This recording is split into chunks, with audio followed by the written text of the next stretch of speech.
প্রত্যেককে ম্যান্ডেটরি 3 মাস 4 মাস পর পর একটা ব্লাড ডোনেশন ক্যাম্প করতে হবে, এবং সেটা আমরা চালু করেছি।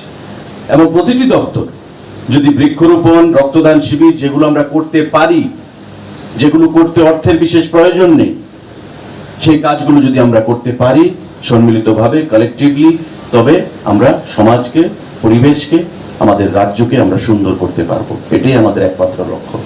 সবাই মিলে বাঁচতে হবে, পরিবেশকে সুন্দর রেখে বাঁচতে হবে, মানুষের জন্য বাঁচতে হবে। তবেই আমাদের যে প্রকৃত, আমাদের যে জন্ম হয়েছে মানুষের জন্য, যেটা স্বামীজি বলেছিলেন, জীবে প্রেম করে যেই জন সেই জন সেবিছে ঈশ্বর। Service to man is service to god. আমরা কেউ মানুষকে ভগবানকে দেখি না, মানুষকে দেখি। স্বামীজি বলেছেন মানুষের মধ্যেই ভগবান থাকে। মানুষকে সেবা করো, পূজা করো, ভগবানকে খুশি করতে পারবে।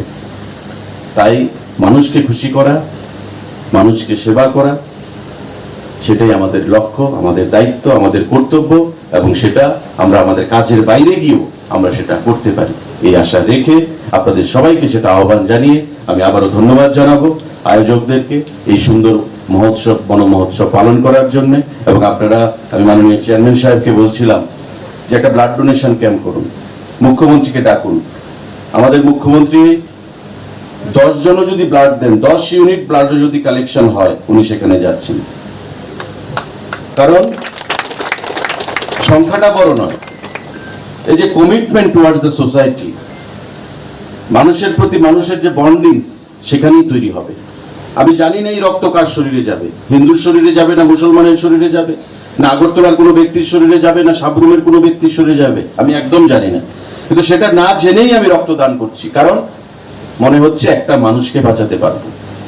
আর আমরা যারা সামাজিক জীবনে রয়েছি, যখন ওই কাঞ্চনপুর থেকে ফোন আসে, সাবরুম থেকে ফোন আসে, বেলুনিয়া থেকে ফোন আসে, অমরপুর থেকে ফোন আসে যে দাদা আমার মা হাসপাতালে ভর্তি রয়েছেন, একটা ইউনিট ব্লাড লাগবে, ব্লাডের জন্য অপারেশনটা হচ্ছে না, বা এই ব্লাডের জন্য তার অসুবিধা হচ্ছে, যদি ব্লাডটা ম্যানেজ করে দিতে পারি মনে হয় ভালো কিছু করলাম, একটা স্যাটিসফ্যাকশন আসে। না দিতে পারলে একটা যন্ত্রণা হয়। তো স্বাভাবিকভাবেই আমরা প্রত্যেককে, আমার থেকে আপনার, আমার আপনার থেকে আমার, এভাবে নিয়েই সেখানে রক্তদানের মাধ্যমে মানুষকে বাঁচাতে হবে, কারণ রক্তদানের কোনো বিকল্প আসেনি।